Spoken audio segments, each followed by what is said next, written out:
In the name of the Father, and of the Son, and of the Holy Spirit, one God. Amen. Our beloved fathers, deacons, nuns, and faithfuls, both who are present in this holy church, and all of our beloveds who are watching us for live streaming, I pray that the Almighty God the Father and the Son and the Holy Spirit, one in nature, one in essence, bless you all, guide you, protect you, and deliver you from the snares of the enemy, whether it be visible or invisible. In Jesus' mighty name, we all pray, amen. The gospel for today's liturgical service is according to St. Luke, and our church fathers have taken one part from chapter 16 and another part from chapter 17 of the Gospel according to St. Luke. And more specifically and precisely, it is Luke 16 from verses 19 till the end of chapter 16, which is verse 31, and then chapter 17 from verses 1 to 10 inclusive. So it is Luke 16, 19 to 31, the end of the chapter, and then Luke 17, verses 1 to 10 inclusive.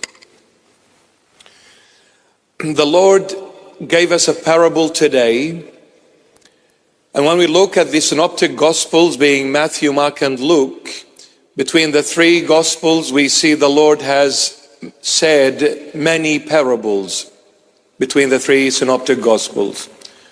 But the uniqueness of today's gospel, it is an actual real one. The reason being, the Lord is mentioning a person's name.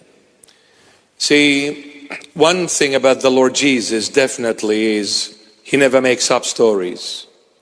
He never makes up a name, he never makes up a story. So when the Lord mentions there was a poor man called Lazarus, that means literally Lazarus existed in Israel at some time in history. So this parable is unique in this sense that it is an actual event. It is not something that the Lord is trying to bring to a closeness or bring it to a simplistic way for the audiences to enable them hearing it in a simple term and an easy way. See an example when you read in Matthew, Mark, and Luke and other parables, the Lord is talking about the sower going out to sow some seeds. This is a parable, but this one is an actual story, an actual people, and he called them by their names.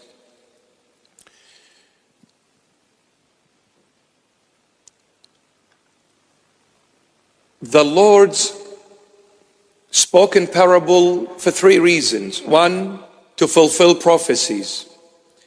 Secondly, to make the story as easy, as simple as possible to the audiences. And three, in that parable, he is telling you a secret, indirectly asking you to search for the answer and to search for the truth.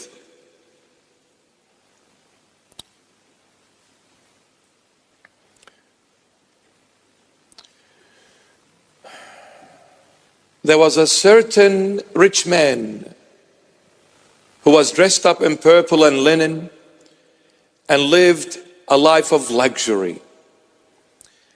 And at the front door of that rich man laid a poor man called Lazarus. He had sores, and even dogs came and licked them.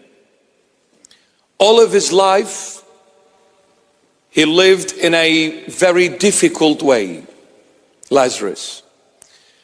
But the rich man lived a very luxurious way. Both of them at some stage died. And the Holy Bible says that the rich man was buried. He died and was buried. But the poor Lazarus, when he died, the angels took him to the bosom of our father Abraham. So the rich man died and was buried. But the poor man, poor Lazarus, he died also, but he was taken by the angels into the bosoms of our father Abraham. And since the Lord mentioned the name of Lazarus, as we said, it is a true story. It is an actual one, a real one. What is the Lord trying to send a message today to all of us, my beloveds?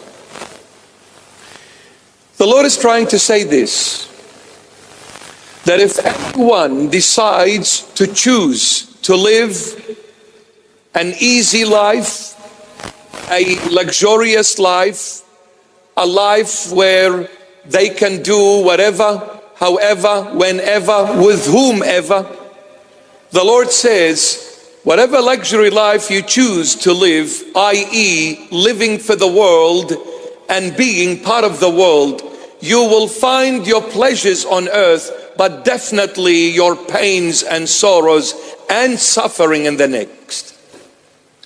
But if you choose to live a life of poorness, a life of rejection, a life of pain and sorrows for the Lord's sake in this world, definitely you will find peace and glory in the next.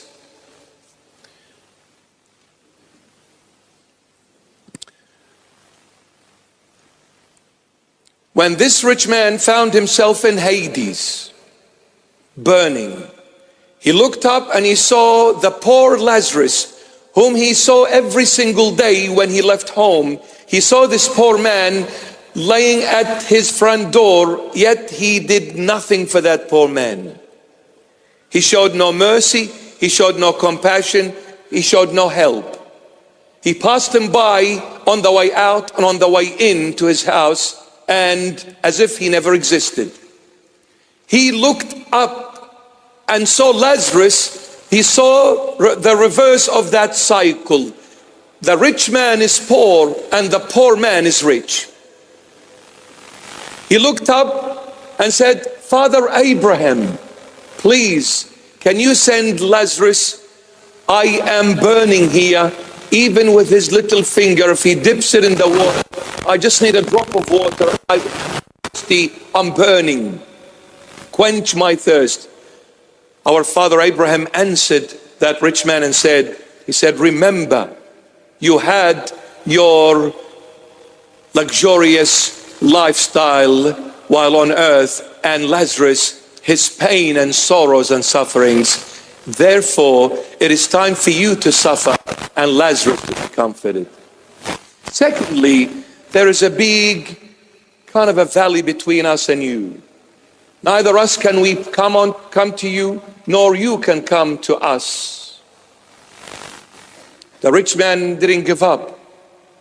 He said, okay, if you cannot send Lazarus to me, then I beg you, Father Abraham, send him to my father's house on earth. I have 5 brothers. I want to go and preach to them, lest they not come where I am burning in Hades. Father Abraham replied and said, they have Moses and the prophets, i.e. the Holy Bible. They have Moses and the prophets, the Holy Bible. Let them adhere to the Holy Bible. They will not come where you are. He said, but Father Abraham, it is totally different when somebody comes back from the dead. It is much more powerful. It is much more effective when they see somebody coming back from the dead and proclaiming the good news. Abraham, our father, said, if they do not believe in Moses and the prophets, i.e., if they do not believe in the Holy Bible, neither will they believe even when somebody comes back from the dead.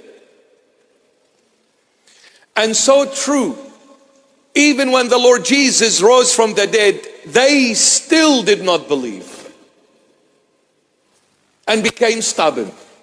And what did they say? His disciples stole the body while the guards were asleep.